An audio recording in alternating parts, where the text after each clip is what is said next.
Vamos lá. O Lula disse que tem certeza que Bolsonaro, que o ex-presidente Bolsonaro preparou um golpe de Estado, um golpe, né, na nação, no país. Vai lá, pode rodar. Eu acho que é necessário pelo seguinte, ele deve ter julgado em algum momento por genocídio, não apenas no caso de Yanomami, no caso do Covid-19. Porque ele foi um presidente que se colocou contra tudo que é cientista desse país. Ele se colocou contra praticamente todo mundo que clamava para que a gente comprasse a vacina rápido e clamava para que o governo fizesse publicidade da necessidade de tomar vacina. Ele fez ao contrário. Ele preferiu comprar cloroquina. Ele preferiu falar que a vacina, as pessoas viravam jacaré, que as pessoas morriam. Ele disse as maiores barbaridades. Por isso é que eu tenho chamado ele de genocida, porque ele, em algum momento, vai ser julgado. Quem sabe, algum dia, um grupo de pessoas que tiveram parentes mortos na Covid, quem sabe essas pessoas davam um processo nele até a nível internacional, porque esse cidadão, ele teve a pachorra de respeitar tudo aquilo que a gente tinha de normalidade na política brasileira. Ele ofendeu a Suprema Corte, ele ofendeu o Congresso Nacional, ele ofendeu o Papa, ele ofendeu o Macron, ofendeu a mulher do Macron, ele ofendeu todo mundo. Ele é descarado. E esse cidadão preparou o golpe. Hoje eu tenho consciência e vou dizer aqui alto e bom som, esse cidadão preparou o golpe. Eles queriam fazer aquela bagunça no dia 1º de janeiro. Diretor, põe no ar aí também, na sequência, porque é o mesmo tema, a fala do Flávio Dino, né, do ministro, se referindo à materialidade de um golpe de Estado. Vai lá.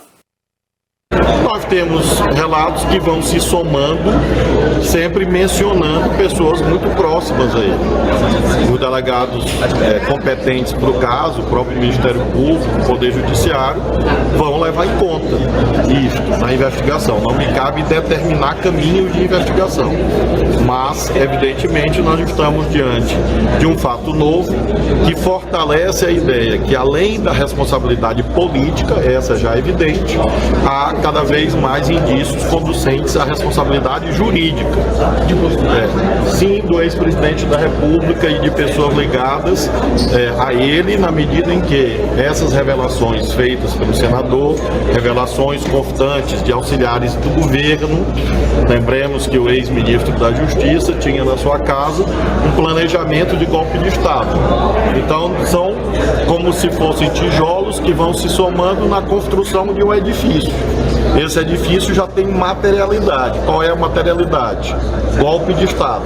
Era um edifício em que se arquitetava um golpe de Estado no Brasil. Agora, quem eram os arquitetos, os engenheiros e os mandantes da construção desse edifício, é isso que a investigação vai mostrar. Muito bem. Zezinho, eu tenho que obedecer à grade comercial, então 1 minuto para cada um. Por favor, dê o exemplo, então, 1 minuto para a sua fala. Tá aí, Flávio Dino nadando de braçada, né? Um comunista falando sobre golpe de Estado. Mas tudo bem, ganharam de presente mais essas falas de Marcos Duval. E o presidente Lula, ele tem que buscar uma agenda positiva. Esse tipo de fala, de golpe, isso não contribui. O povo vai se cansar. Está na hora de parar, o Congresso tem que trabalhar. Será que o tempo todo, janeiro, vai entrar fevereiro, só crise? Quer dizer, vai ser o tempo todo esse revanchismo aí com o Bolsonaro e com os bolsonaristas? Não dá, tem que mudar a agenda. E isso é lamentável. E já eu vou continuar mais falas sobre isso. 1 minuto, Samuel. Olha, meus irmãos, a gente tem que acreditar nas instituições. O Zezinho fala, né? O Congresso tem que trabalhar. Os deputados assumiram ontem, ele já quer que mostre trabalho, a nova legislatura. O Lula está fazendo um esforço muito grande para tentar viabilizar a política macroeconômica, que é de competência do governo federal. Só que essas falas, né, dos próprios aliados do Bolsonaro, tentando colocar o Cunha, atribuindo, né, fato que pode ser considerado crime, só a própria galera. E uma entrevista dessa, o jornalista abordou inúmeras temáticas, ele se saiu muito bem, e uma desses assuntos é porque aqui na Remo, o Zezinho pede para fazer esse corte para dá uma denotação de que o Lula ficou abordando só o negócio de pecuinha. Eu acho que o Bolsonaro é um dos menores dos problemas do Brasil hoje. Ele vai responder na Corte Interamericana, vai responder no juiz competente, tem condição de contratar bons advogados, e os seus próprios aliados estão fazendo a mesma coisa, Cícero Moura, que ele fez no passado. Assim como ele fez com o Bebiano, o Marcos Duval está apunhalando mesmo. Moisés, 1 minuto. Rapaz, eu tenho uma vergonha. Eu acho que você que está em casa e que votou no Lula e no PT, você está envergonhado. O cara não faz nada a não ser ficar bravateando, como diz o Zezinho. É só papo furado, é só intriga. Sabe o que ele fez ali, pessoal, naquela fala? Ele estava incitando as pessoas que estão com dor, que perderam parentes para a pandemia, que estão sofrendo, estava atiçando essas pessoas a entrar em ação para buscar Bolsonaro, buscar erro em Bolsonaro ou em qualquer um, quem quer que seja. O cara não tem uma fala de conciliação, uma fala de dizer, não, vamos olhar pelo retrovisor. Você que perdeu seu parente, perdoe Bolsonaro, entregue na mão de Jesus, essas coisas, né? Repõe meu tempo aí, Cícero, que o Samuel não se aguentou e cortou minha fala, né? Se estourar o tempo do comercial, eu vou cortar, vai ficar a gente sem falar. Então tem que esperar, porque senão a gente perde o raciocínio. Mas, pessoal, você que está em casa e votou nesse governo, não foi para esse governo estar atacando pessoas, para esse governo estar destilando ódio 24 horas. Você não vê Lula dedicando as forças dele, as energias dele pelo Brasil. O Brasil precisa de trabalho, Lula. O Brasil precisa de você administrando esse país, que você mesmo disse que tem 120 milhões de mortos, e você não tira Bolsonaro da cabeça. Vá trabalhar. 120 milhões de mortos? De pobres, né? Um minuto, Herbert, por favor. Zezinho, toda a fala dele, ele se refere ao ministro Flávio Dino como comunista.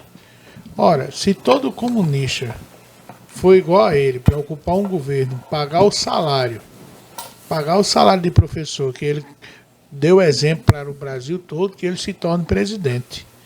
Que aí a mudança no país começa com a educação. Com relação à fala do próprio Flávio Dino, do ex-presidente Lula, a gente sabe, né, a campanha que fez o ex-presidente Jair Bolsonaro contra a vacina. O desmantelamento das políticas dos prefeitos e governadores no combate à Covid. Ele mesmo era um que boicotava o isolamento social, que boicotava o distanciamento social, e ele mesmo foi quem tentou destruir toda a política de defesa sanitária contra a Covid no Brasil.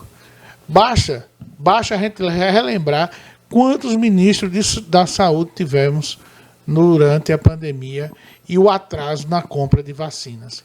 E a vacina, aqui nesse estúdio eu falei, só foi comprada, só foi adquirida para a gente poder hoje estar vivendo uma vida normal por conta da CPI da Covid. 1 minuto, Ricardo Frota. Herbert, Samuel, o que é mais gravoso? Tu falar que quem tomar vacina vai virar jacaré? Ou pegar AIDS, né? Ou que, a seguinte frase, ainda bem que a natureza criou o monstro do coronavírus. Foi dita pelo atual presidente Lula. Então ele quer, é isso Pode que ele responder, quer. cara? Ele quer jogar. Não, isso é uma pergunta retórica. Ei, senhores. Ô, Ricardo, você fica perguntando para eles, é 1 minuto, é uma cara. pergunta O retórica. Lula se retratou, o Bolsonaro até hoje não se retratou. Cara. Agora veja bem, golpe, falar que esse Duval, por que ele só apareceu agora? Já que essa conversação se deu início de dezembro. Porque em fevereiro ele veio trazer à tona uma situação dessa. Está muito claro, não houve tentativa nenhuma de golpe. Para você pensar em fazer um golpe, você já está articulando com as Forças Armadas, que era subordinada ao presidente da República. Nada disso foi feito. Querer colocar a responsabilização para o Bolsonaro, que não tem nada a ver com isso, um documento que não tem validade nenhuma. Então isso daí é só conversa fiada.